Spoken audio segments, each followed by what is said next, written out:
네, 안녕하세요.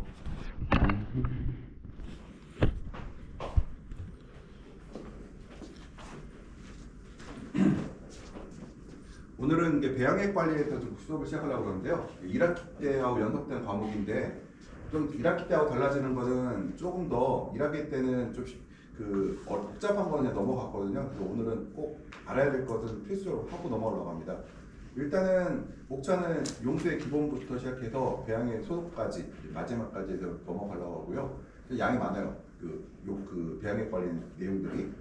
용수의 기본 종류 볼게요. 원수 우리가 이제 그 수경재배에 사용되는 물은 우리가 원수라고 하는데 이거 어떤 종류가 있는지 확인해 보려고 합니다. 그러면은 우리가 첫 번째 고려사항이 있어요. 열심히 하는 농업 교수님 가시죠? 네. 좀 고려사항이 있는데요. 하나는 뭐가 있어야 될 것 같아요? 양과 질이에요. 양이라는 거 뭐냐면은 작물이 원하는 만큼 시간대별로 일별로 물을 줄 수가 있어야 되는데 충분한 물이 있어야 되지만 충분한 물이 있어야 되겠죠. 그 다음에 수질이라는 거는 우리가 사용할 수 있는 물의 그 질이 되겠습니다. 이게 질이 나쁘다고 하면은 우리가 온실 수경 재배할 때 관리하기 굉장히 어렵거든요. 그래서 양도 충분해야 되고 수질도 충분히 우리가 좋은 물을 갖고 있어야 되겠다는 거죠. 그래서 최근에 보게 되면은 이제 그 땅을 매입할 때 내가 온실을 지으려고 땅을 매입할 때 맑은 물이 나오는 지역들이 지금 더 비싸대요. 같은 지역이라고 하더라도. 왜냐면은 그 수질이 충분히, 그러니까 수질이 좋아야지만 우리가 수질이 나쁘게 되면은 부수조로 들어갈 비용들이 많아요. 뭐 필터를 사용한다든가 이런 비용들 문제들 때문에. 그리고 필터를 사용해도 그 해결이 안 될 수도 있고요. 그래서 이 용수의 양과 품질은 되게 중요한데요. 그러면은 우리가 그 종류를 보게 되면 지하수, 하천, 순수소물, 비물 등이 있어요. 그럼 여기서 1학기 때 한번 생각해 볼게요. 여기서 과거 생각해 보시면은 가장 질이 좋다고 생각하는 물이 뭘까요? 여기서 지하수, 하천, 순수소물, 비물. 빗물이 제일 좋다고요. 사실 농사 지을 때는요. 우리가 수경 재배할 때 빗물이 제일 좋은데 우리나라는 이제 빗물을 사용하기에 좀 문제점이 하나가 있어요. 뭐냐면은 그 1년에 집중적으로 7월달, 8월달에 비가 집중 내리고 우리가 실제로 제일 물을 많이 쓰는 3, 4, 5월달엔 비가 안 오거든요. 그래서 이런 문제들 때문에 국내에서 빗물을 잘 사용할 수가 없고요. 유럽의 대부분 국가들은 특히 이제 북유럽 쪽 네덜란드라든가 벨기에라든가 이런 나라에서들은 빗물을 그 온실 운영할 때 대부분의 물을 빗물로 운영하고 있거든요. 그 다음 우리가 제일 많이 쓰는 건 뭘까요? 실제로 여기서 지하수를 제일 많이 써요. 그래서 지하수의 문제점이 몇 가지가 있는데요. 첫 번째, 지하수들은 일반적으로 중산산이 좀 많은 편들이고요. 그다음 지하수가 또 지역에 따라서는 그 그러니까 소금 성분이 많은 그런 물들이 많이 곳곳에 포진되어 있고요. 어떤 지역에 가보면은 또 철이 많이 들어있어요, 물속에. 그래서 철분이 많이 들어가고 철분이 그 산화되면서 그 우리가 말하는 그러니까 배관을 막는 그런 기능들을 하고 그런 역할들을 하거든요. 그래서 이런 지하수는 이런 문제들, 품질의 문제가 있고요. 그다음에 이제 하천수가 볼게요. 하천수는 괜찮긴 한데 두 가지 문제점이 있어요. 하나가 이제 병해충하고 이제 제초제 문제. 특히 그 중에서도 뭐냐면요, 이 제초제 문제가 제일 심각해요. 병원균 같은 경우는 우리가 어느 정도 통제가 가능해요. 우리가 충분히 할 수가 있는데 이 제초제 문제는 해결할 수가 없다. 왜 그러냐면요, 우리가 그 무슨 하천수에 제초제가 있냐 이런 얘기를 할 텐데요. 우리가 논 때문에 그래요. 논에서 우리가 논을 지을 때 거기다 많은 양의 제초제를 집어넣거든요. 근데 그게 우리가 논에 물대기하고 물빼기를 계속 반복하는데 그때 그 제초제가 하천으로 들어옴으로써 문제를 일으킬 수가 있어요. 이것들이요. 그리고 제일 이제 수돗물이가 문제가 있죠. 수돗물이 있는데 수돗물은 기본적으로 사용은 가능한데 금액의 문제가 있어요. 그다음 제가 이볼게요. 금액의 문제가 있는데 어느 정도 가격이냐면은 수돗물 같은 경우는 제가 최근이 아니구나. 코로나 전에 제가 알아본 바로는 1톤에 한 1,100원 정도라고 들었거든요. 부연노탄 지역에서 그 가격이. 그러면은 아마도 지금은 가격이 더 올랐겠죠. 일반적으로 지금 공과금이 다 올랐거든요. 그러면 아마 톤당 1,500원 정도, 2,000원 정도 하지 않을까 싶어요. 근데 볼게요. 우리가 하루에 최고 많이 물을 쓸 때는 1헥타 기준으로 100톤의 물을 써요. 그럼 1,500원이면 얼마요? 약 하루에 15만 원 정도의 수돗물 비용이 발생을 하죠. 굉장히 큰 비용들이 발생을 해요. 그래서 여기 수돗물은 그러면 사람들 쓸까 안 쓸까 지금? 많이 써. 그래 생각보다 많이 써요. 그래도 그렇고 특히 간척 지역 같은 데면은 수돗물을 끌어다 쓰는 경우가 상당히 많아요. 왜냐면은 그렇다 지금 아직까지는 그래도 수돗물을 써도 경제성이 있나 봐요. 그래서 많이들 쓰고 계시더라고요. 이것들요. 우리가 이제 용술의 수질 분석을 해야 되는데 재배 전 반드시 수질 분석을 해서 용수가 적합한지를 확인해야 된다. 그래서 저는 온실을 짓기 전에 인근에 이제 내가 뭐 이렇게 벽천리에다 온실을 짓겠다면은 벽천리에 찾아가서 그 인근에 있는 그 그 농가라든가 아니면은 그 지하수를 사용가 있는 그런 집에 가고 그 물을 받아다가 한번 꼭 확인을 해볼 필요가 있겠다는 거죠, 얘들요. 그 양육되어 시 용수의 성분을 고려해야 되고요. 특히 우리가 그 중금속을 분석해야 한다고 하는데 아직까지 뭐 중금속 문제로 제가 알기로는 그 농업용수에 문제된 경우는 아직까지는 없어요. 근데 뭐 특이적으로 이렇게 발생한 사례들도 있긴 있다고 하더라고요.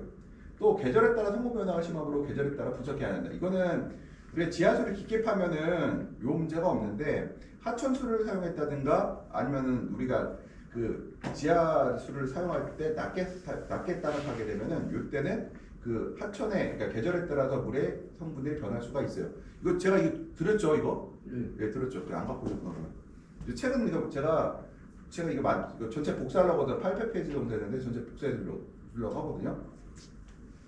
근데 이제 지하수를 할 때 보게 되면요. 생물학적 산소 요구량, 뭐 BOD나 그 화학적 요구량, COD 같은 것들이 이제 있을 수가 있는데, 요거는 대개가 축산농장 근처에서 물들이 이제 BOD, 그러니까 그 땅 속에 유기물이 들어가서 BOD라든가 COD가 발생할 수가 있어요. 근데 이런 경우는 사실 아직까지 제가 20몇 년간 있으면서 지하수에 그 BOD하고 COD 때문에 농업용수를 사용하지 못할 정도의 물을 제가 못 본 것 같아요. 대개 보면은 한 1ppm에서 2ppm 정도 나오는 걸 제가 확인할 수가 있었거든요.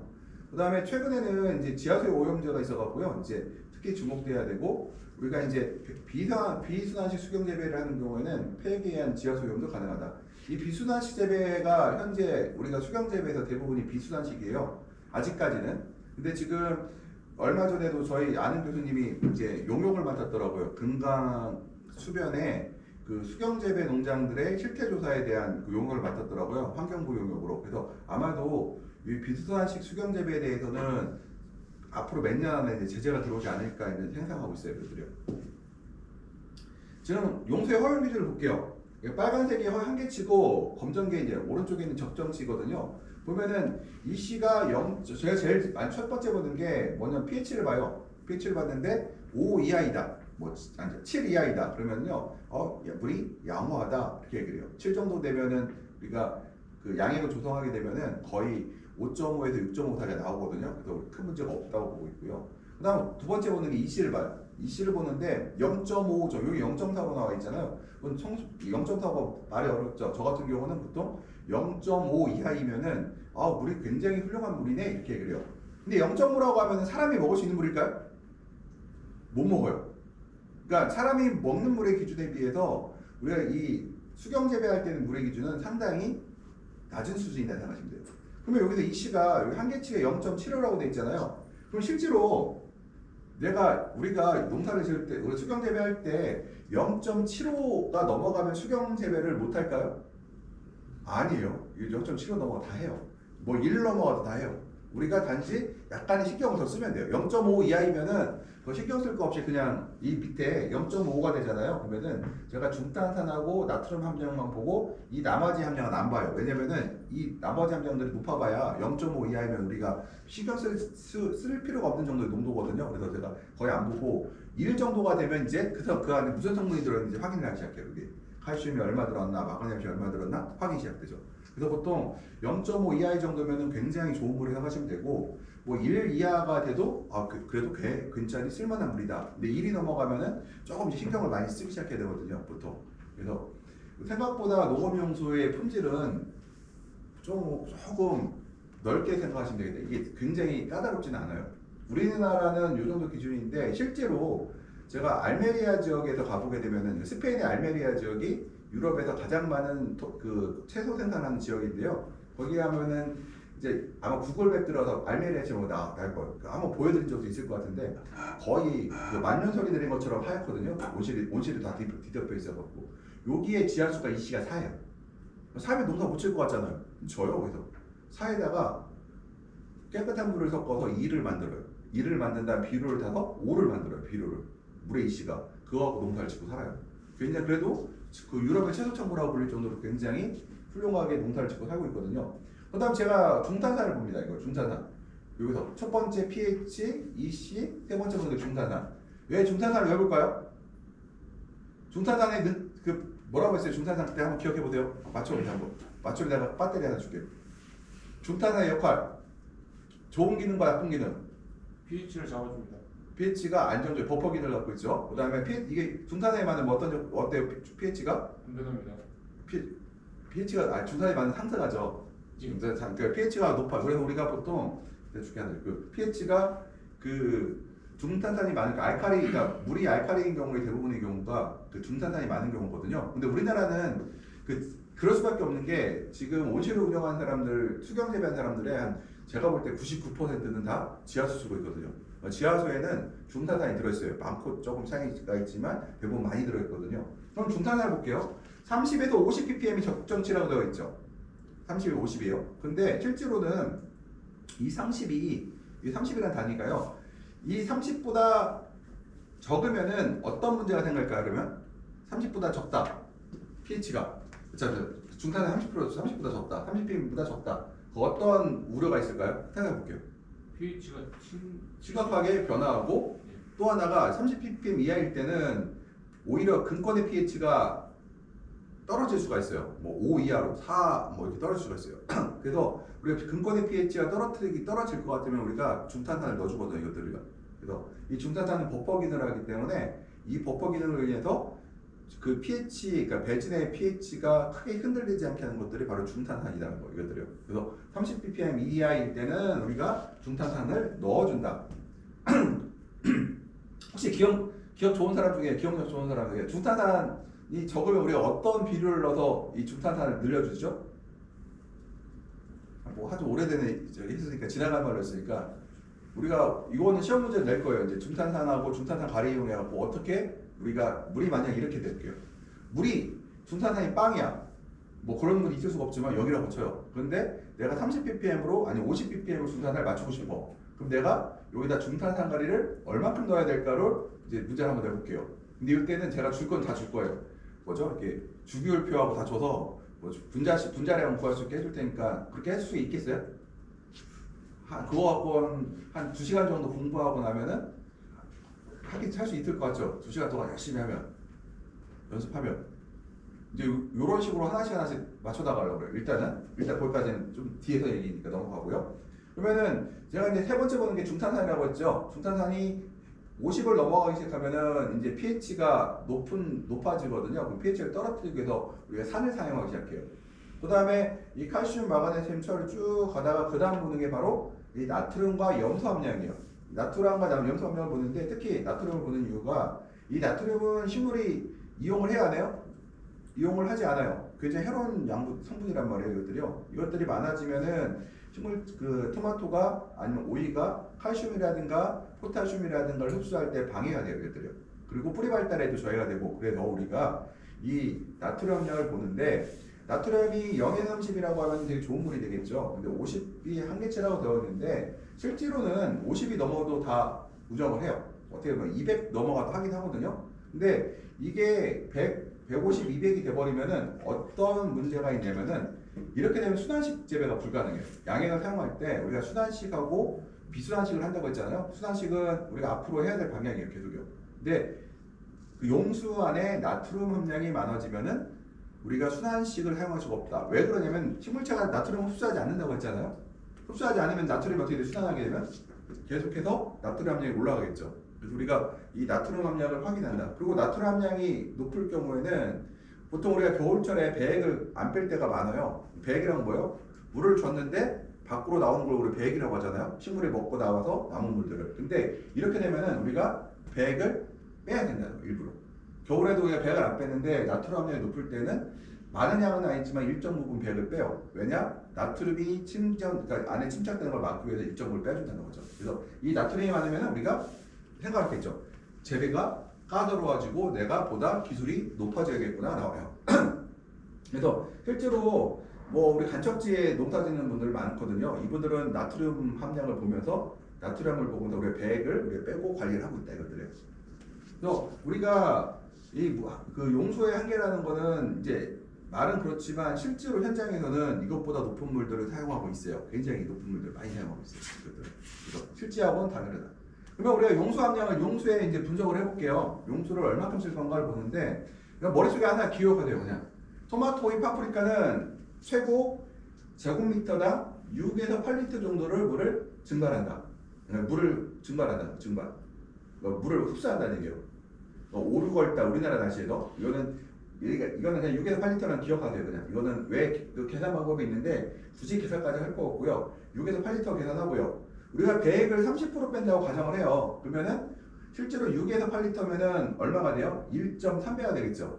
1.3배가. 그러면 여기다가 만을 곱하면 어떻게 돼요? 이건 1000을 곱했지만 만을 곱하게 되면은 1헥타가 만제곱미터잖아요. 만제곱미터는 곧 7.8톤에서 약 10.4톤 정도의 물을 필요로 한다. 100톤의 물을 필요한다. 고 얘기를 할 수가 있어요. 300평당으로 하면은 7.8톤에서 10.4톤인데 저 같은 건 퉁쳐갖고 그냥 약 100톤 정도를 유지해라. 100톤 정도를 갖고 있으면 좋겠다. 그리고 최소 60톤의 물은 확보해야겠다. 이렇게 얘기를 해요. 최소 60톤에서 최고 100톤 정도까지 확보를 해야 안전하다고 얘기를 해요. 아무리 못해도 60톤을 갖고 있어야 되거든요. 우리가. 그래서 하루에 필요한 양은 이 정도가 된다. 그리고 보통 우리가 한 2일 정도에 갖고 있는 물을 저장 탱크가 필요하다고 하는데 2일이면 좋긴 하지만요. 보통 100톤짜리 탱크 설치하려면 돈이 몇천만 원이 들어가요. 그래서 저는 뭐라고 하죠? 하루치 정도만 갖고 있으면 되지 않을까. 우리나라에서는 비교적 그 수리가 좀 빠른 편들이거든요. 그 다음에 이제 칼슘하고 마그네슘하고 중탄산이 있는 물에 대해서 얘기를 보게 되면은 보통 칼슘이나 마그네슘은 필수 영양분이에요. 그래서 보통 지하수에 있기 때문에 배양에 필요한 양보다 훨씬 적어요. 대부분의 경우가. 그래서 우리가 일반적으로 할 때는 얘네들 무시하고 해요. 저 같은 경우 0.5 이하면은 칼슘 마그네슘을 무시하고 처방전을 만들고요. 한 1 정도 되면은 이때부터 처방전을 할 때 칼슘과 마그네슘이 얼마큼 들어있는지를 확인하기 시작해요. 이때부터는. 그리고 우리가 그 탄산이온은 이제 보게 되면은 전홍대 탄산은 식물에 해를 끼치지 않으며 pH 완충 능력도 같기 때문에 보통 우리가 50ppm도 허용한다고 말씀드렸었고요. 그다음 지하수의 pH는 주로 중탄산과 탄산에 의해 결정한다. 그래서 중탄산에 결정되고 있죠. 중탄산의 농도가 높으면 pH가 높아져서 탄산염이나 인산염 같은 불용화된 이온이 생기고 석회암이나 배운설지증이 있는 지하수는 탄산칼슘이나 탄산관이 많이 생겨 주의해야 된다. 특히 석회암이나 배운석 같은 경우가 많은 지역 같은 경우가 충남 같은 경우는 당진 지역에 이 석회암이 많아요. 그래서 저도 몰랐는데 당진 쪽에서 이제 저는 이제 당진 고향이거든요. 제가 이 일을 하다가 알게 되는데 당진은 대덕립 지역 가면은 거의 농사를 짓는데 물이 이상해서 확인해 보니까 그쪽이 석회암 지역이더라고요. 그러다 보니까 이 지하수에 탄산칼슘이 많은 문제들이 있었어요. 아무튼 근데 충남 지역에서는 당진하고 보령 일부 지역을 빼고서는 그 석회암 지역이 아니기 때문에 또 이런 문제는 없는데요. 주로 충남 지역에서는 이 중탄산이 많은 것들이 문제가 되고 그 다음에 논산부여 쪽 같은 경우는 나트륨이 많은 것이 주로 문제가 되고 있다고 말씀드릴 수가 있어요. 그 다음에 나트륨과 염소는 필요가 없으며 흡수가 되지 않으며 높으면 문제가 된다. 그러니까 양분 흡수가 문제가 된다고 해요. 그래서 이게 염분이 많으면은 칼슘 흡수가 잘 되고 그 다음에 나트륨이 많으면은 포타슘 결핍이 발생한다고 되어 있죠. 그래서 이 나트륨은 식물한테 해만 되고 보험은 전혀 안 된다고 할 수가 있어요. 근데 가끔 가다가 제가 이 얘기는 좀 한번 넘어갈게요. 가끔 가다 방송에 나오셔갖고 유튜브 같은 데 보면은 나무에다 소금 뿌리는 사람도 있어요. 절대로 해서는 안 될 거예요. 절대로. 그러니까 저는 그거 보고 무당공법이라고 하거든요. 절대로 하면 안 돼요. 왜냐면 나트륨하고 마그네슘, 나트륨은요 흡수가 안 된 이온들인데 해롭잖아요. 그래서 절대로 하시면 안 돼요. 그것들 혹시라도 이제. 그 다음에 지하수 같은 경우는 볼게요. 지하수가 이제 철분은 일반적으로 이가철로 채용되어 있어요. 지하수에 철이 있어요. 이가철이에요. 근데 여기 이제 세도에 오신 분 있잖아요. 그 나올 때 물이 무슨 색깔이 돼요? 철분 많은 물은 빨갛게 되죠. 근데 이가 이온의 철은 빨간색일까요? 색이 없을까요? 색이 없어요. 이가 이온은. 근데 왜 빨간 물이 됐을까요? 여기 지하수는 이가 이온으로 되어 있죠. 지하수는 이가 이온인데 왜 그러냐면요. 지하수엔 산소가 없기 때문에 산화할 수가 없어요. 환원 상태로 존재하고 있다가 요놈들이 바깥으로 나오면서 뭘로 바뀌냐? 산가철로 바뀌어요. 산가철은 바로 산화철이거든요. 이 산가철로 바뀌게 되면은 우리가 빨간색 보이는 가루가 보이는 그것들이 산가철들이 이것들이요. 그래서 이것도 형태가 되면은 산가철이 되면은 이제 침전되고 되고 이 산가철은 점적관을 받고 여러 가지 그 우리가 농원시를 운영할 때 문제들을 일으키죠. 그래서 그 논산부여 쪽에 그 철혈의 문제 때문에 이분들이 이제 특히 이제 토양 재배하시는 분 중에서는요, 그 점적 테이프를 쓰시는 분들이 거의 매년 교체하는 경우가 있어요. 왜 그러냐면은 이 점적 테이프나 이 점적관을 막아버리거든요, 철분들이요. 그래서 이것들은 지하수에 있을 때는 산화되지 괜찮았으나 어때요? 바깥으로 나오면서 산화되면서 빨간색, 그러니까 산화되면서 이런 가루 형태로 눈에 보이는 이런 침전된 형태로 나타나는 거죠. 이것은. 그다음에 중산에 있을 경우는 철이 더 잘 침전되고 철을 킬레이트 형태로 공급하면 침전되지 않는 걸 생각하는 경우가 있는데 EDTA 철 같은 경우도 알칼리 지역에는 분리되어 침전이 생긴다. 그래서 이 철 같은 경우도 킬레이트 철이라고 해서 우리가 이제 수경 재배에서는 킬레이트 된 철을 사용해요. 킬레이트 구조화된 철은 우리가 흡수하는 철이 아니고요. 그 오랫동안 우리가 식물체가 흡수할 수 있도록 구조를 유지시켜주는 생각하시면 돼요. 이것들이요. 그러니까 이거는 흡수와 관계가 없어요. 그냥 유지라 생각하시면 돼요. 유지라. 그러니까 우리가 식물이 흡수할 때는 이 EDTA 철, 그러니까 킬레이트 철 구조가 깨지면서 이가철로 바뀌면서 그것들이 흡수를 하는 것이지 킬레이트 철 자체가 흡수하는 건 아니에요. 이것들이요. 일단은 철분은 있는 물이 있고요. 빗물은 우리가 이제 그 유럽에서 가장 많이 사용되고 있는 방식이고요. 특히 지하수 용수가 부족한 게 유럽은 지하수 용수가 사용하기가 좀 어렵거든요. 근데 지금 이제 우리나라에서 이쪽으로 이제 뭐 넷제로 하라고 그러고 가축지의 온실이 많아짐에 따라서 이제 그 저 보면 진흥청이나 이런 데서 이제 빗물 사용하려는 노력들이 생기기 시작했더라고요. 근데 문제는 우리나라 같은 경우는요, 1헥타의 빗물 탱크가 약 4,500톤 정도가 필요해요. 사용하려고 해요. 4,500톤. 4,500톤이면 이 비용이 얼마일까요? 빗물 탱크 비용이 한 10억 정도 될 거예요. 10억 정도요. 10억. 온실 짓는 비용이 1헥타에 20억, 15억, 20억, 30억인데 이 빗물 탱크 비용이 약 10억이 넘어가니 실제로 우리가 경제성이 없어서 아직까지 못해요. 왜냐면은 차라리 볼게요. 10억 주고 하느니 생각해보세요. 그냥 수돗물 쓰면 어떨까요? 은행 이자하고 감가 따지면은 수돗물이 더 싸요. 그렇게 되면 빗물 쓰는 것보다. 그러다 보니까 우리가 아직까지 이 수돗물이 이게 지하수 사용에, 그러니까 그 강수, 그러니까 빗물 사용에 대해서는 조금 있을 수가 있고요. 그다음 물탱크는 조례가 본칙하지 못하고 빛을 차단해야 되고, 그래서 우리가 바깥에다 PE 탱크로 하게 되면은 우리가 플라스틱 PE 탱크를 이제 파란색, 이거는 빛이 들어올까 안 들어올까요? 들어와요. 이걸 있게 하는 게. 그래서 우리가 보통 이 저수조 같은 경우는 어떻게 하냐면요, 쇠로된, 그러니까 바깥을 그 철로 두르거든요. 그래서 빛이 못 들어오게 막아버린다는 거 있더래요. 빗물은 약산성이고요. 우리나라에서는 빗물 쓰는 경우는 없어요. 그러니까 없다기보다는 있긴 있는데 부분적으로 사용하고 있어요. 어디 사용하냐면은 제가 알기로 이제 부산 대저 지역 같은 경우가 그 지하를 보면 짠물이 나와요. 그래서 이 양반들이 어떻게 하냐면은 빗물도 사용하고 거기다 하천수도 사용하고 이렇게 하고 있어요. 그래서 사용하고 있고, 우리가 수돗물 같은 경우는 이제 뭐 염소의 문제도 있다, 뭐 여러 가지라고 있는데 문제는 이 염세 문제가 제가 생각할 때는 크진 않아요. 이것들이 그렇게 생각보다 그 여기서 말하는 것처럼 우려가 있다는 거지 실제로 뭐 큰 문제 되지는 않고 있고요. 수돗물의 가장 큰 문제는 바로 비용의 문제죠. 비용의 문제. 그리고 비용도 있지만 또 하나가 있는 게 이 수돗물을 또 아무나 쓰는 게 아니에요. 어떤 사람이 할 수 있냐면은 내 옷을 주변에 수도관이 지나가더라고 생각할 수 있어요. 수도관이 지나가지 않으면 못 사용하겠죠. 이것들을. 그래서 이런 문제들이 있고, 염수의 종합 방법 할게요. 우리가 이제 그 염수의 제거 방법 중에서 이제 역삼 투합 방법이 있고요. 역삼 투합 방법은 일반적으로 우리 정수기죠. 정수기에 사용하는 것들, 우리 집에서 쓰는 정수기에 사용하는 것들을 바로 역삼 투합 방법이고요. 역삼 투합은 농도가 낮은 곳에서 높은 곳으로 물을 흘러가는 현상으로 우리가 물에 압력을 걸어 사용해요.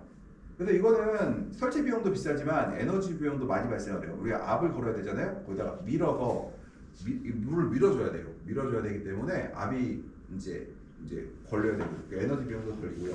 또 역삼투합밥은 필터가 들어가 있거든요. 그러니까 그 이온 필터 같은 경우도 자주 교체해야 되기 때문에 이 비용들이 많이 발생을 하는데, 제가 알기로 이거 설치 비용 같은 경우는 한 2,000평 정도 하신 분 예를 들어 보면은 코로나 전이었어요. 그때 한 설치 비용이 한 3,4천만 원 정도 들어가고 1년 유지 비용이 한 6,700만 원 정도 들어간다고 하시더라고요.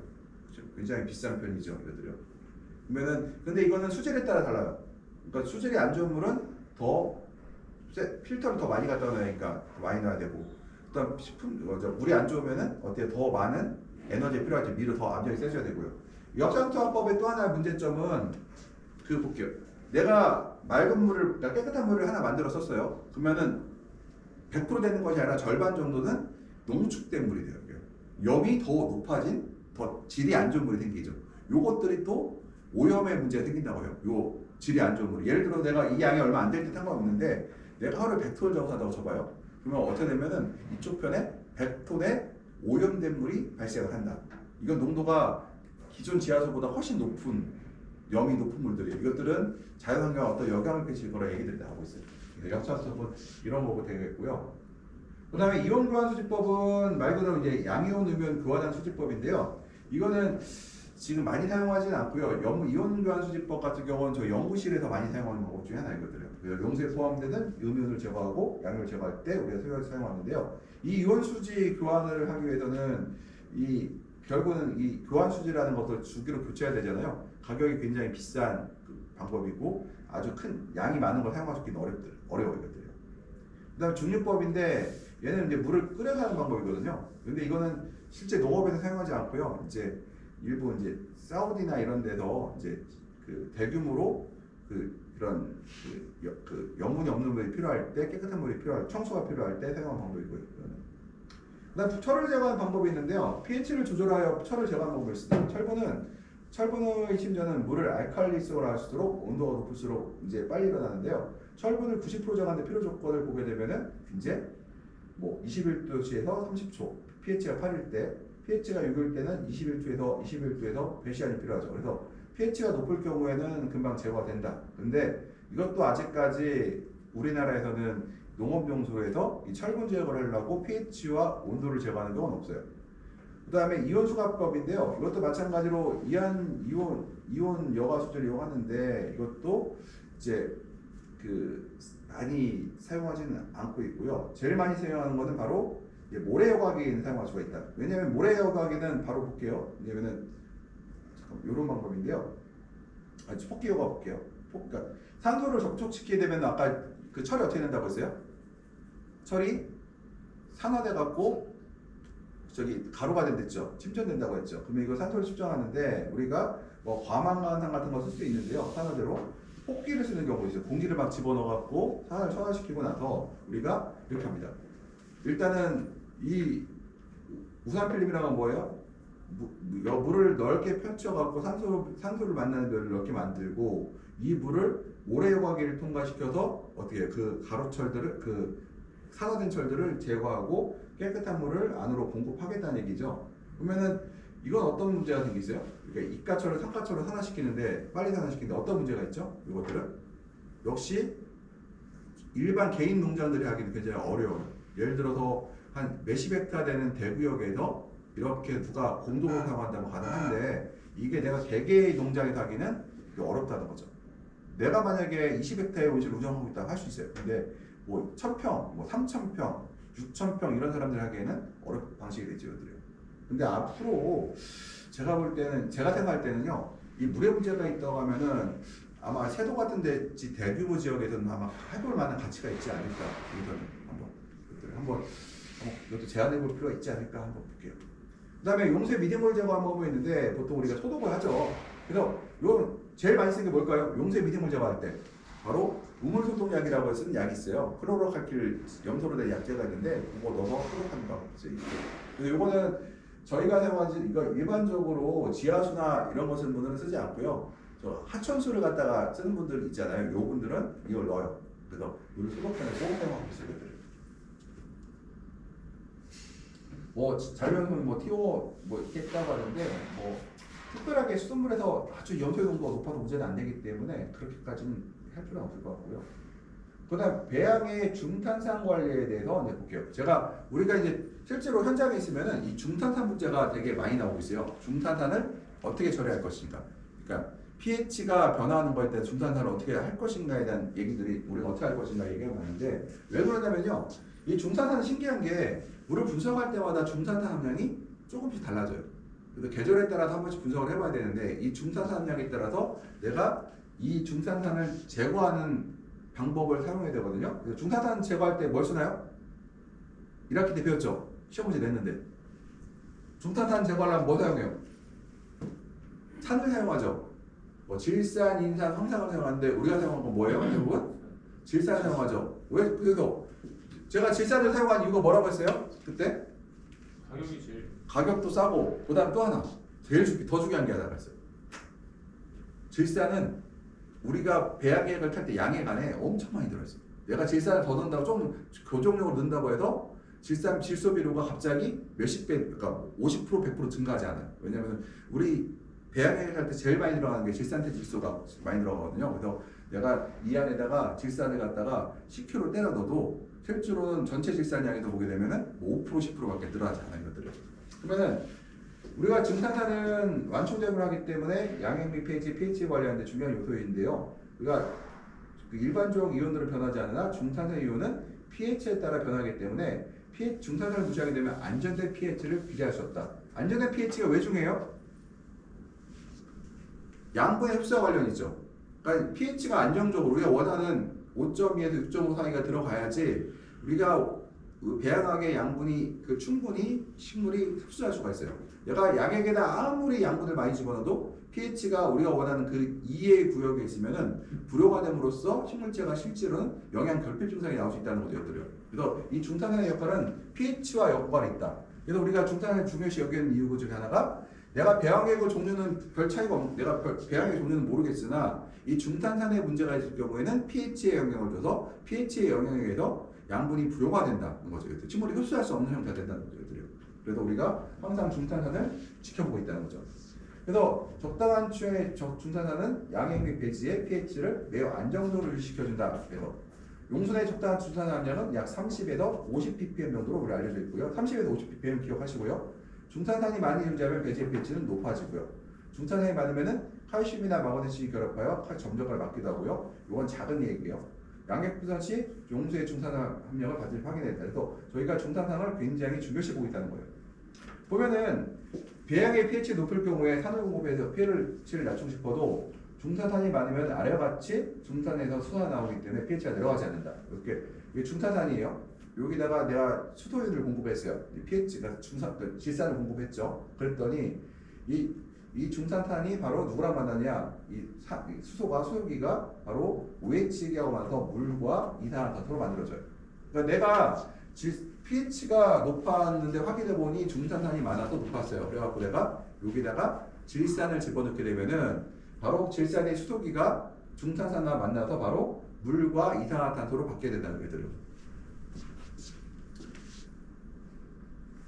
용수의 중산산이 50% 많을 경우는 한으로 중산을 줄여야 하고요. 용수의 중산산이 30% 적으면 pH가 많이 변함으로 중산탄을 넣어준 후 사용해야 된다.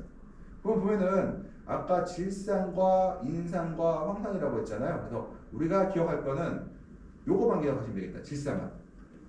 인산과 황산은 거의 사용하지 않아요. 그래서 왜 그랬어요? 인산은 비싸고 또 인산 비료 자체가 그 배양액에 많지 않기 때문에 여기서 pH 교정, 그러니까 중탄산을 제거하기 위해서 인산을 집어넣게 되면은 그 그러니까 우리가 배양액 내에 인산이 너무 많이 들어가게 되거든요. 그다음에 황산 같은 경우는 황산도 그렇게 많이 사용되지 않거든요. 황산의 그 비료의 양을 보면 많지가 않아요. 그래서 황산을 넣게 돼도 황산이 너무 많이 올라가게 된다.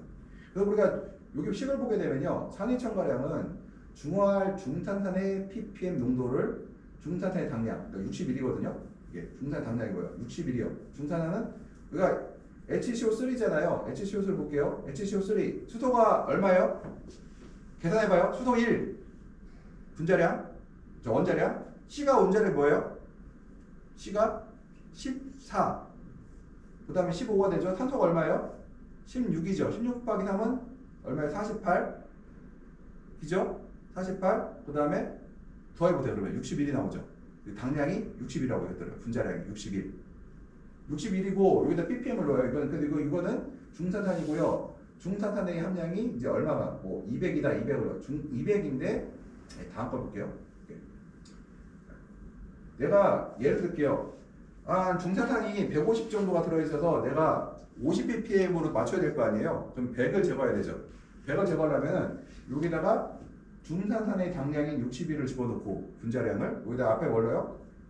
없애고 싶은 100 ppm을 넣어요. 여기다가.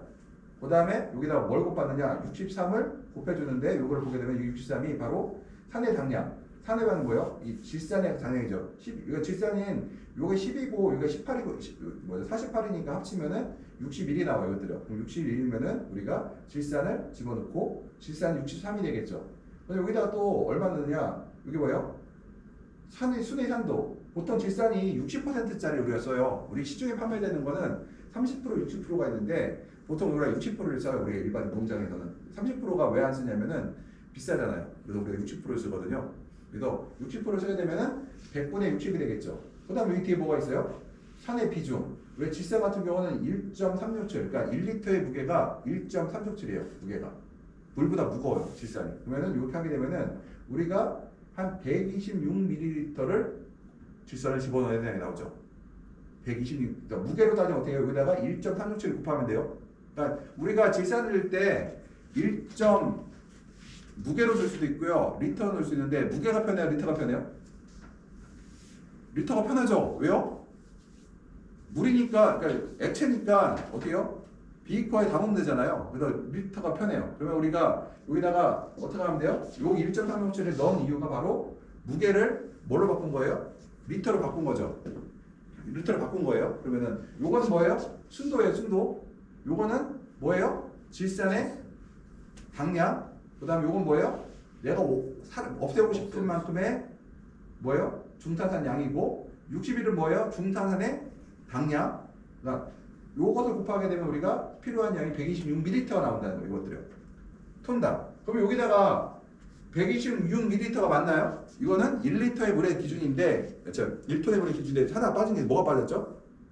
이걸 농축해야 되죠. 우리가 100배액을 쓰니까 보통. 여기다 100을 곱하면 얼마예요? 12.6kg가 나오겠죠. 1톤에.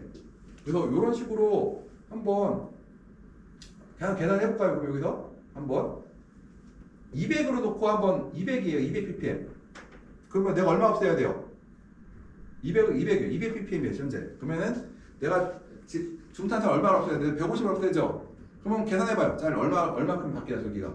계산 빨리. 왜 안 돼요? 계산해보라니까. 150. 여기다 앞에 150만 바꾸면 되죠. 여기서 150만. 이거 150 바꾸고 한번. 요거는 꼭 문제를 이렇게 낼 거예요. 한번 이걸 식을 없애고 내도 되겠죠, 이제. 요거 없애고 요거를 안 가르쳐주고 요거만 알려줄게. 이건 좀 너무하니까 요거 무게하고 요건 제가 주기표표 주면은 하여튼 제가 알아서 문제 낼 테니까 일단은 요 계산식을 한번 계산해 보시고 얼마큼 해야 되는지.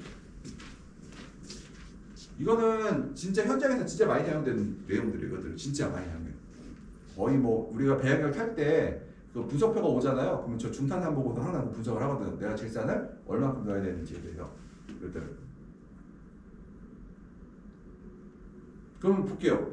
그러니까 어떤 분들은 농민들이 어떤 농민들은 얼마큼 질산 넣어야 전화가 와요.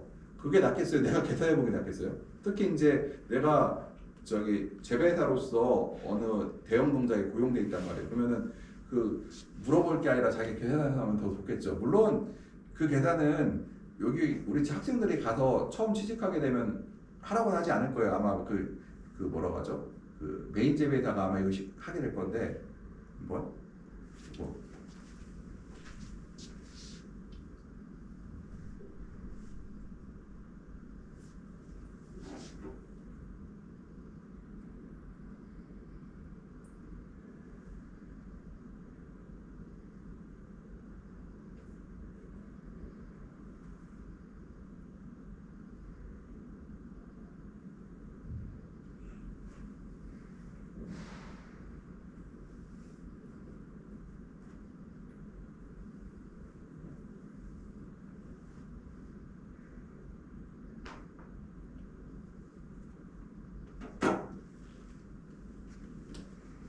됐나요? 한번 해봤나요? 얼마 나와요?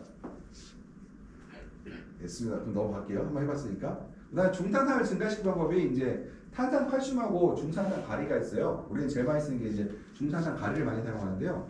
보통 우리가 중산산 가리 경우에는 pH를 일반큼 변화시킬 때 물 1리터당 2g을 넣으라고요. 그러면 내가 pH가 5예요. 그래서 6으로 올리고 싶어요. 그럼 얼마를 넣어야 돼요?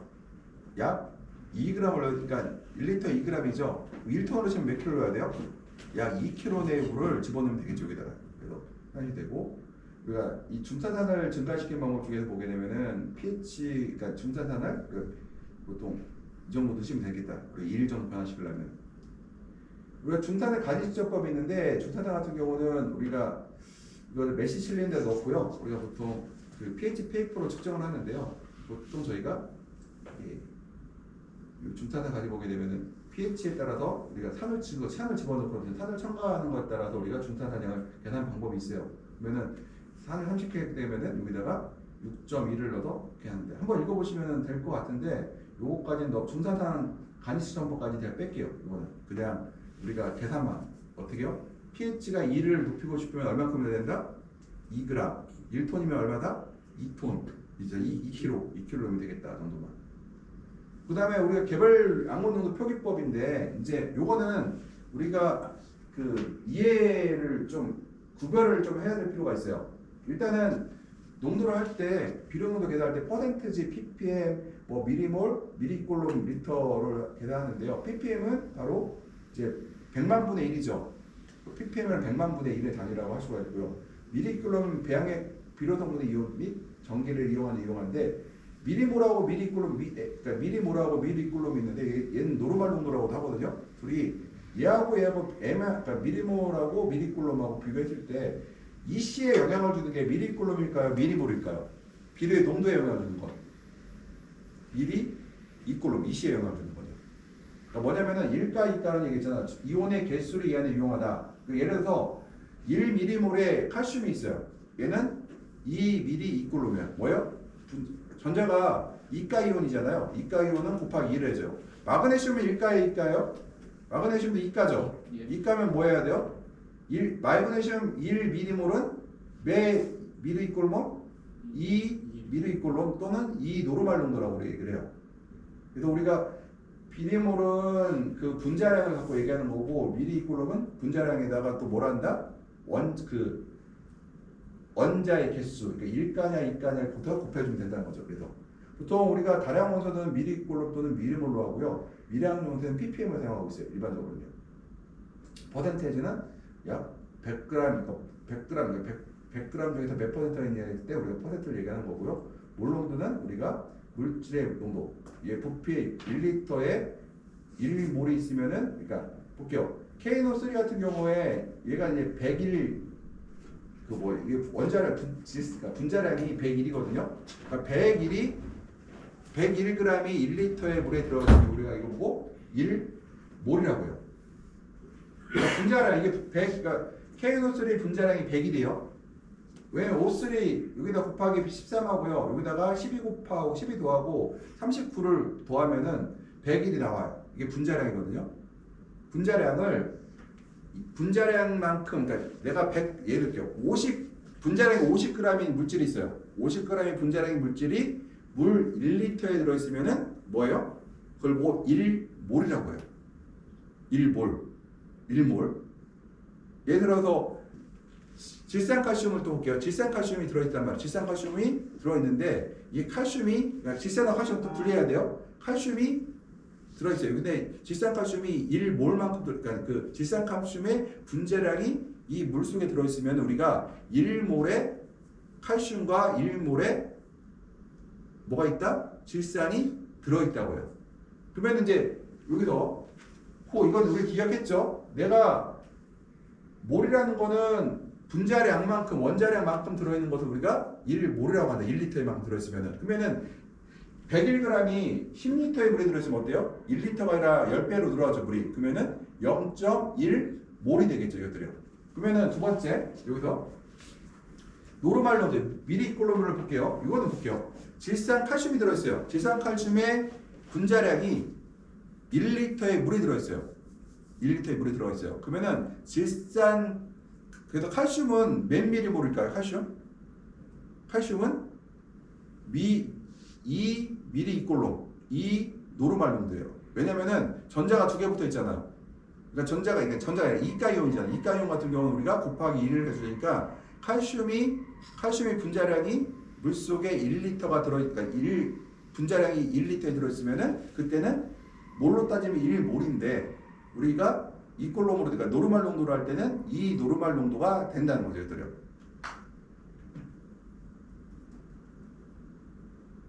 노르말 농도는 2가이면 2배, 3가이면 3배, 1가면 1배예요, 그냥요. 노르말 농도하고 몰 농도는 그대로 분자량이 그러니까 한 개의 분자량이 1리터의 물에 녹아 있으면은 그건 바로 1몰인데 만약에 그놈이 2가이오면은 그때는 2 노르말 농도 또는 1 미리꼴롬이라고 1 이꼴롬이라고 이렇게 미리꼴롬이라고 한다는 거예요, 얘들요. 이꼴롬이라고. 이해가 되시나요?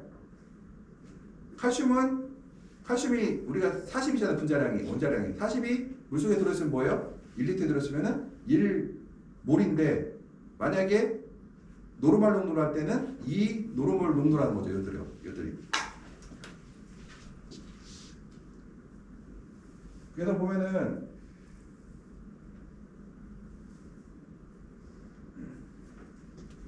ppm은 이제 100만 분의 1 뜻이고요. 얘는 무게 단위죠. 100만 분의 1이라는 뜻이고요. 얘는 그러니까 이 노르말 농도나 몰 농도는 무게랑 상관없죠.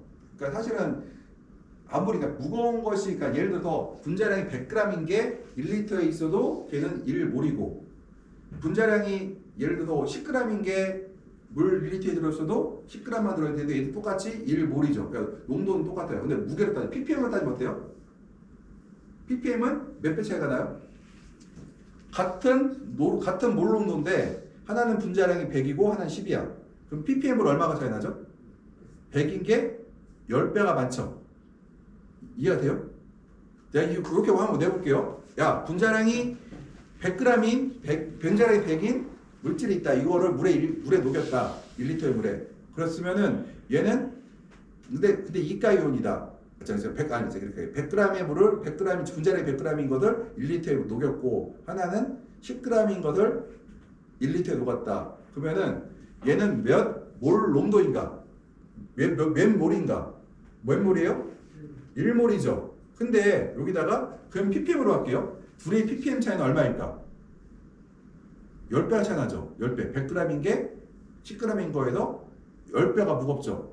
ppm 무게 단위로 가니까. ppm 무게 단위하고 미리몰은 농도 개념이에요. 우리가 옛날에 아보가드로 같이 배웠죠. 6.02 곱하기 10의 23의 입자가 이게 바로 1몰이라고요. 옛날 화학 시간에. 저는 이과 출신이라 요게 바로 개수예요. 그러니까 몰은 개수.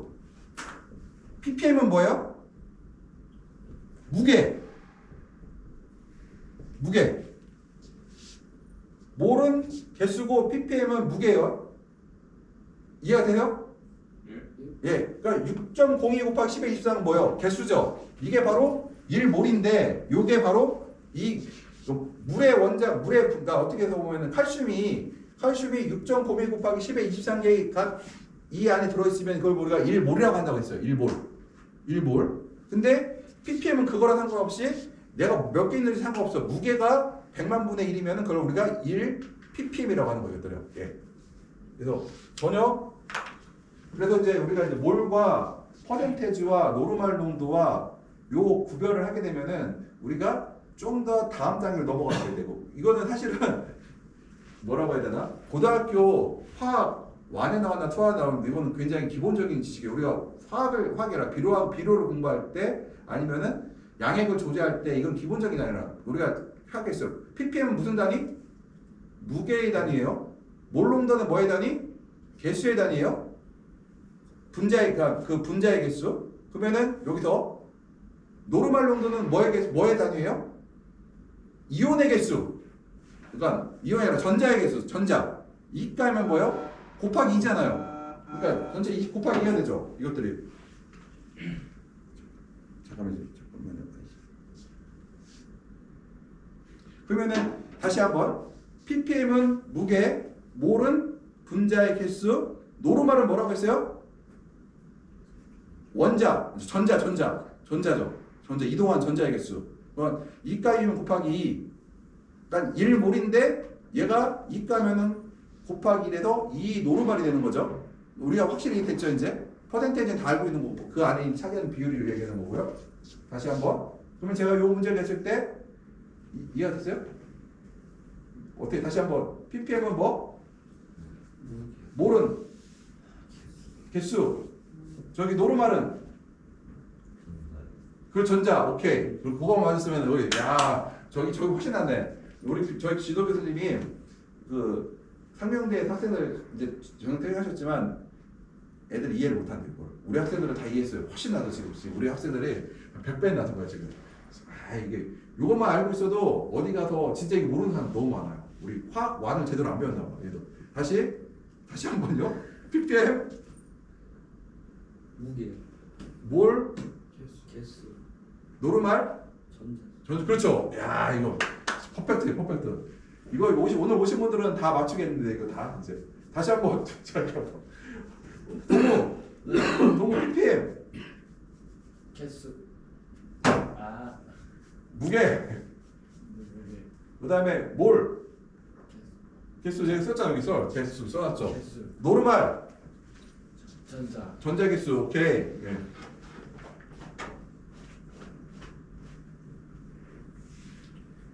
그럼 이제 이렇게 되면 이제 전기전도 넘어갈 수가 이제 여기서 이제 요 내용을 때 머리에 들었죠. 요서부터 이제 전기전조도가 그 내용을 알게 되면 쉽게 들어갈 수가 있어요. 전기전조도는 뭐와 관련 있을까요? 뭘과 관계 있을까요? 노르말과 관계 있을까요?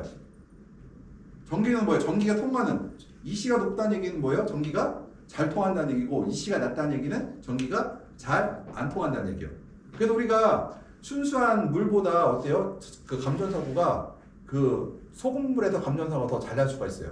그러면은 여기서 그러면은 이 전기전도도는 ppm이에요?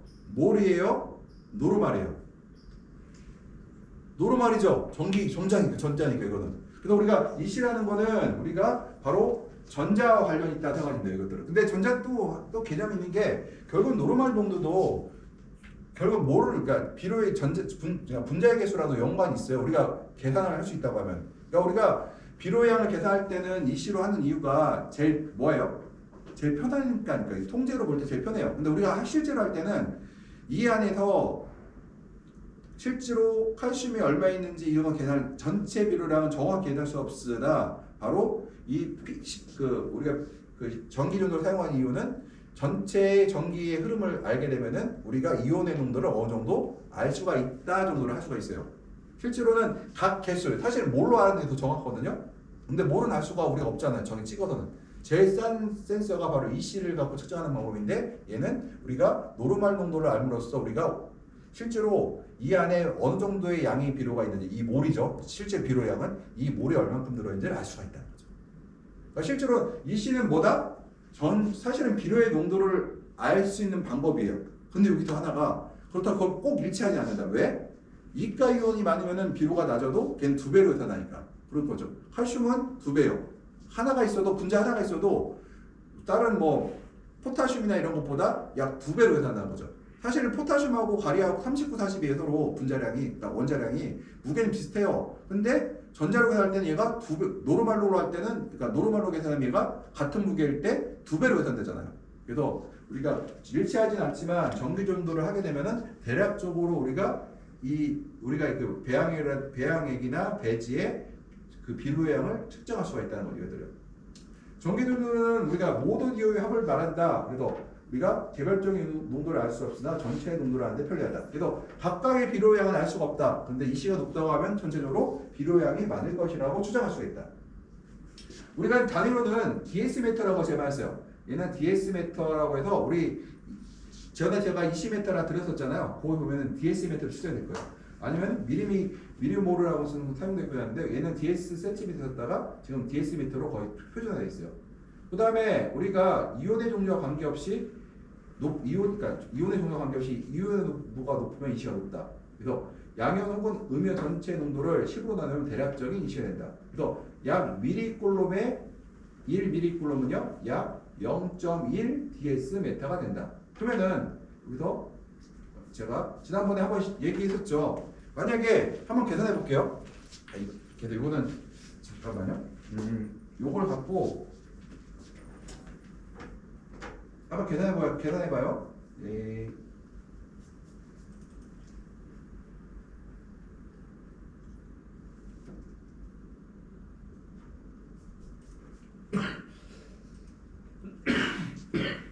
요게 있고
지금 계산식은 다음에 할게요. 지금 하면 또 그래서 보통 우리가 여기 보면요 이온의 그 안에 이온의 농도를 계산하면은 우리가 이 양을 알 수가 있는데 이 C를 계산했는데요. 요거 뭐예요? 1 뭐예요? 미리콜롬이죠. 그러니까 1 미리콜롬은 뭐예요? 이온의 개수라고 했죠. 이온 그러니까 이온이 아니라 전자 관련되죠. 노르말 농도라고 했잖아요. 이것들요. 보통 우리가 1이냐 2냐는 이온이 두 개가 2 가면은 이거 두 개가 붙고 3 가면 세 개라고 본다고 했잖아요. 그래서 보통 이해를 해주는데 보통 이 C를 갖고선 그 미리콜롬을 갖고 1 노르말 농도를 갖고 우리가 그 양액을 짜요. 그 분석을 해요. 그래서 보면은 제가 여기 보게 되면은 제가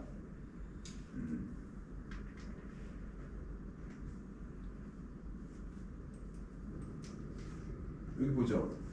가리가 있어요. 여기 양이온만 갖고 따져요. 이게 암모니아테가 0.06 미리몰, 그 다음에 가리가 10.538 미리몰, 그 다음에 쭉 서 있어요. 그러면 우리 계산 어떻게 하느냐? 암모니아테는 1가니까 0.06 그대로 가고요. 포타슘도 1가니까 10.358 그대로 가는데 칼슘은 2가잖아요. 그러니까 여기다 몰 농도를 집어넣은 다음에 곱하기 2를 하죠. 그러면 이게 노르말 농도가 되고 마그네슘도 2가니까 어떻게 해요? 마그네슘 그대로 간다. 이게 미리몰이잖아요. 이거는 미리몰을 5.360을 그대로 간 다음에 우리가 이 C를 계산할 때 뭐라고 했어요? 그 미리몰이 아니라 노르말로 계산돼. 저 몰 농도가 아니라 그러면 여기다 곱하기 2를 해주고 이것을 전체 더한 다음에 10을 나누게 되면 우리가 이 배양액의 이 C를 알 수가 있다. 4.08이 되겠죠. 여기서요. 그러니까 우리가 이 내용이 바로 요 내용이에요. 이게 이 내용이 바로 이거다. 그래서 보통 아까 이온의 농도를 더한 다음에 미리콜롬을 노르말 농도를 구한 다음에 10을 나누게 되면은 우리가 그 전체의 C가 그 배양액의 C가 나온다는 거죠. 이것들요. 보통 우리가 이 C가 너무 높으면은 또 문제가 되고요. 낮아도 문제가 되는데 낮았을 때는 영양 부족이 발생하고요. 이 C가 높으면은 영양 과다도 발생할 수 있지만 식물의 생육이 억제될 수 있어요. 그다음 쉬운 말로 하게 되면은 된장국을 먹을 때요. 된장국의 농도에서 그 된장을 너무 많이 넣거나 혹은 너무 적게 되면 사람 잘 먹을까? 혹은 된장국에 돼지고기나 두부를 너무 많이 넣을까 할 때요. 아무리 영양가가 높은 거라도 이 시간 이런 걸 해요. 배양하게 비료가 너무 많이 들어있으면 식물이 요구하는 적당한 양이 들어있어야 되는데 그래 흡수를 잘 하는데 너무 많이 있으면은 또 너무 적게 있으면은 식물체가 배양을 잘 못 먹는다는 거죠. 이것들이요. 그래서 이 전기전도라는 거는 바로 너무 높아도 안 되고 너무 안 되는데 이 전기전도는 뭘로 계산한다? 뭘로 할 수가 있다? 뭘로 계산한다? 바로 노르말 농도가 아닌 노르말 농도로 계산한다. 이것들은 우리가 이제 비료를 많이 타면 식물이 많이 먹을까를 보게 되면요. 된장국이 지나면은 조금 먹다 물을 찾게 되죠. 물이 없다면 더 먹기 어려워지고요. 너무 진하다는 얘기 뭐예요? 바로 이 C가 너무 높다는 얘기죠. 이게 뭐냐면은 이 C가 너무 높으면은 물을 많이 빨아먹을 수 없게 되고 많이 먹을 수 없게 되면은 식물체가 물을 그러니까 짜다는 얘기는 물에 많이 못 먹는다는 얘기잖아요. 그러니까 이 C가 높다는 얘기는 식물이 먹을 수가 있어요. 못 먹어요? 못 먹는다는 얘기예요. 예. 반면에 이 C가 너무 낮으면 어떨까요? 사람이 많이 먹을 수가 있겠죠. 그러면은 이때는 너무 많이 먹기 또 식물체가 너무 물을 많이 먹게 되면 또 이때 문제가 발생을 해요. 그래서 우리가 적당한 위치에 있어야 된다. 너무 높아도 안 되고 너무 낮아도 안 되고 우리가 소금물로 얘기를 해요. 그래서 20m기로 20측정은 20m기로 측정을 해요. 제가 뭐 갖고 다니죠? 원형의 뿔 같은 거 얼마나 갖고 다니죠? 한 10, 그걸 갖고 다니는데 20m는 pH 미터가 달라서 그 건조한 곳에 보관해도 상관이 없고요. 그 다음에 습하게 하는 게 좋긴 하지만 건조한데도 하도 큰 문제는 안 돼요. 측정 주기는 하루에 한 번 측정하는데 보통 저 같은 경우는 점심 먹고 한번 측정하라고 합니다. 점심 먹고 한번 꼭 측정을 하라고요. 그 다음에 보통 12시부터 3시 사이가 되겠죠. 그러니까 점심 먹고 측정하는 게 좋고요. 때로는 하루에 EC를 여러 번 측정할 수도 있는데 그거는 어떤 특수한 목적이 있을 때 할 수가 있어요. 근데 평상시에는 한 번 정도 하면 될 것 같고요. EC 측정량은 용수, 그러니까 들어오는 물이죠. 그 다음에 공급 배양액, 뭐요? 실제로 배양액의 농도를 측정해야 되고, 그 다음 또가 있어요? 배지내 측정해야 되고, 또 배액을 측정해야 돼요. 그 다음 우리가 용수와 배양 EC 측정할 때는요, 필요량을 채취하는데 EC 측정하고요. 우리가 보통 한 5개에서 10개 정도 측정을 해요. 1개 측정하면 안 돼요, 사실은. 1개 측정하는 거는 딱 하나. 내가 배액을 받고 있어요. 그때 배액을 받고 있는 구역이 있으면은 그거는 매일 측정하는데 고농물 배액을 받을 수 있는 거 10곳을 만들기 어렵거든요. 그때는 그걸 측정을 하는데 이 배액이 매일같이 어떻게 변하는지 측정할 수가 있죠. 근데 내가 근권의 EC를 측정할 때는 매일 측정 못하더라도 중간중간에서 5개, 10개 측정하라는 얘기예요. 5개, 10개 측정해서 평균 내라고 해서 평균 내지 말라고 했어요? 평균 내지 말고 내가 원하는 범위에 예를 들어서 한 4.5에서 5.5 사이를 원했는데 그 안에 들어있으면 가는 거고, 만약에 4.5에서 5.5가 넘어갔으면은 조금 낮추려고 노력하면 되는 거고요. 4.5에서 5.5 사이보다 몇 개가 아래쪽에 할 때 10개 중에서 5.5가 한 4개가 3개가 넘어갔어요. 그러면 내가 이걸 낮추기 위해서 좀 양액 관리를 해야 되겠죠. 배양액 관리를 해야 되는 거고, 그보다 아래에 있으면은 이걸 높이기 위해서 우리가 노력하는 것들이죠. 그래서 평균 내지 말고 내가 원하는 범위 내에서 벗어났냐 안 하냐 확인합니다. 그럼 EC라는 거는 배지마다 어떨까요? 같지 않다. 다 달라요. 범위가 예를 들어서 한 개의 옷이라고 하면은 보통 1헥타 기준으로 따지게 되면은 내가 5 정도를 목표로 했단 말이에요. 그러면은 한 4부터 6, 7까지 있어요. 거의. 굉장히 넓게 분포하고 있다는 얘기들을. 그래서 우리 하나 할 때는 하나 하는 게 아니라 보통 10개씩, 10헥타 기준으로 한 10개 정도 측정해서 확인하기 좋겠다는 것들. 그다음 우리 간이를 EC 측정법은 이제 지하수는 배설할 때는 EC로 하고요. 그 다음에 토양 같은 경우 저희가 안 하니까 토양은 저희가 사용하지 않을게요. 토양은 저희가 땅을 말려 갖고 해야 되는데 하지 않고요. 배지 같은 경우는 우리가 배지에 10g에 지하수 50을 첨가해서 우리가 흔들어서 측정하는데 이것도 되지만 그냥 배지 10g 그냥 측정하게 돼요. 뭐냐면은 이 배지 10g에 지하수 50을 첨가를 했잖아요. 이건 뭐냐면은 배지를 잘라서 이거를 하라는 얘기인데요. 이렇게 하는 경우도 있지만 저희는 제일 많이 하는 게 뭐예요? 제가 어떻게 했어요? 배지에 손을 집어넣어서 딱 해서 짜서 있죠. 그럼 이거 할 필요가 없겠죠. 이걸 할 필요가 없고 또 하나 한 방법 또 있어요. 어떤 방법 있을까요? 우리는 코이어 배지를 주로 썼는데 앞면 배지 같은 경우는 주사기로 빼요. 앞면은 주사기로 잘 빠지거든요. 주사기로 빼서 그의 EC를 측정해요. 그래서 사실은 그 수경재배 고형형 배지에서 근권의 함수율이라든가 EC를 측정하기 쉬운 게 코이어 배지는 보다는 앞면 배지가 관리하기 쉽다. 왜냐 아까 그때 봤죠. 코이어 배지 제가 직접 할 때는 어땠어요? 굉장히 어려웠죠. 하기가 10개 막 하기 힘들잖아요. 근데 앞면 같은 경우는 주사로 뺄 수가 있기 때문에 쉽게 10개 정도를 할 수가 있거든요. 이것들이요. 그래서 보통 이렇게 측정을 하고 있고, 배양의 농도 환산법은 우리가 이 ppm은 1리터에 들어가는 무게라고 했죠. 그 다음에 우리가 근데 실제로 배양의 조성 고려할 때는 이온의 개수를 하기 때문에 미리몰 또는 노르말 농도를 미리콜롬을 사용하고 있다. 그래서 몰 농도나 규정 농도를 사용하는 것이 보통 배양의 농도가 낮기 때문에 몰 농도나 뭐 규정 농도를 사용하지 않고 있고, 특히 이온 간의 비율을 고려할 때 뭐 철이라든가 금속, 망간처럼 원자가 변하기 쉬는 것을 필요할 때 미리콜롬 등을 할 경우가 있어요. 그러나 미리콜롬은 사용하기 위해서는 당량에 대한 이가 필요하기 때문에 이 아까 당량 계산이 노르말농 당량 계산이라고 했잖아요. 이거 어렵기 때문에요. 잘 하진 않고 있다. 그다음에 우리가 이제 ppm을 미리콜롬이나 미리몰로 환산할 경우가 있고, 몰농도는 어떻게 계산하는? 미리몰농은 어떻게 하느냐? ppm을 원자량으로 나누면 미리몰이 되고요. 그다음에 규정 농도는 ppm 곱하기 원자가를 한 다음에 다시 원자량을 나누면 되고, 원자가가 뭐예요? 이가 상가를 얘기하죠. 이가 상가. 그래서 이가면 곱하기 2를 한 다음에 원자를 나누면 우리가 노르말 농도, 미리콜롬 농도가 된다는 거죠. 칼슘은 만약에 120.3g이에요. 칼슘이 123ppm이 있어요. 이걸 표시하게 되면은 120.3 나누기 칼슘의 그 원자량이 200이거든요. 이걸 나누게 되면 약 3mmol 정도의 나오겠죠. 근데 이거를 120.3에다가 뭐예요? 원자가가 얘가 2가잖아요. 원가 2가를 곱하게 되면은 240이 되고 이걸 40으로 나눌 때 6mg 정도의 농도가 된다는 거죠. 이렇게 계산할 때. 또 요거를 갖다가 우리가 제가 이제 요렇게 문제를 내볼게요. 요 지우고 요걸 지우고 풀 수가 있을까요? 예. 요거 낼 거예요. 이렇게 중간고사로. 동호? 중간고 낼 거라고 이거. 나 예. 요거 이렇게 낼 거예요. 요거. 되는데 요거만 알려주고 요 식을 빼면 어떨까요? 요를 ppm을 갖다가 몰 농도로 바꾸시오. 또는 규정 농도로 바꾸시오 하면 할 수 있겠어요?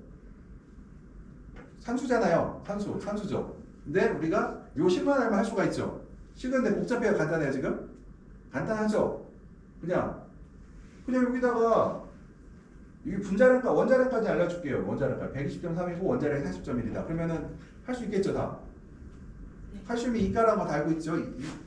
이가이온이라는 거? 이거는 다 이렇게 해서 내가 한번 내볼게요. 이렇게 해서 거기 단답식으로 넣어볼게요 한번요.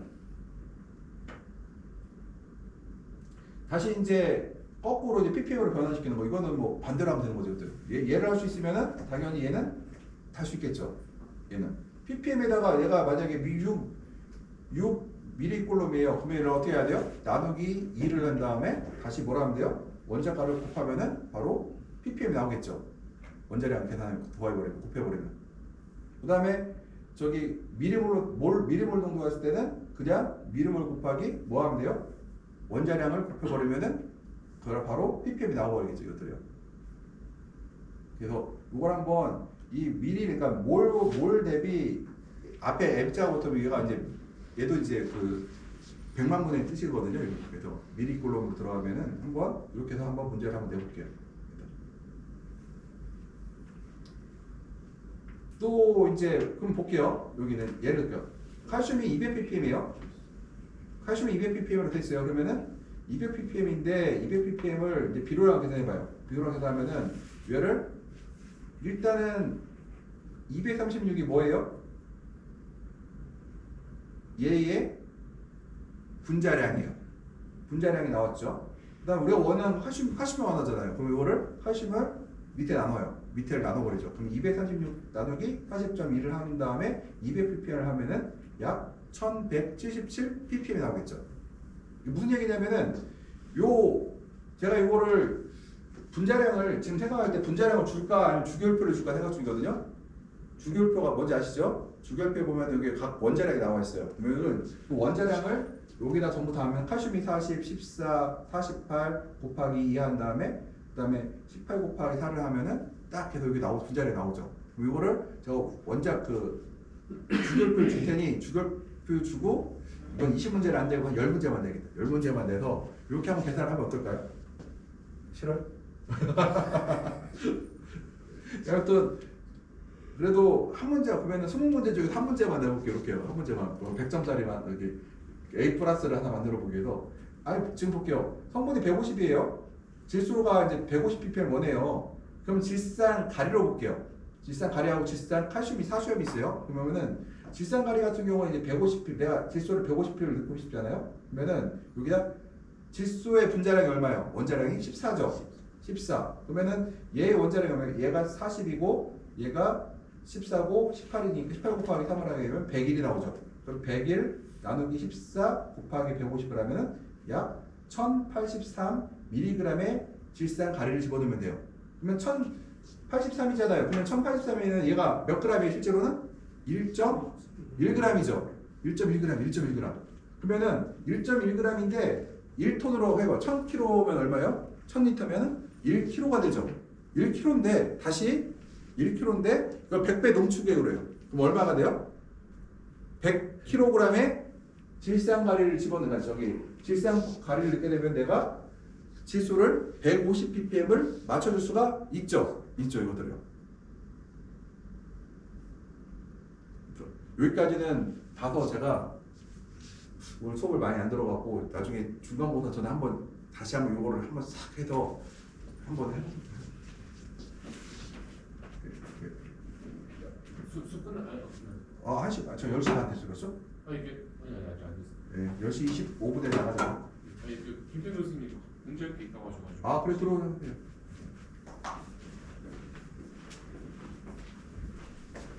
그 다음에 이제 아까는 PPM으로 했잖아요. 이제 미리모로 해볼게요. 미리모로 좀 더 어렵죠? 아까 미리모로는 어렵기도 하지만 안 어려울 수 있어요. 미리모로 뭐예요? 그냥 아까 뭐라고 했어요? 분자량을 뭐라고 했어요? 곱하라고 했죠?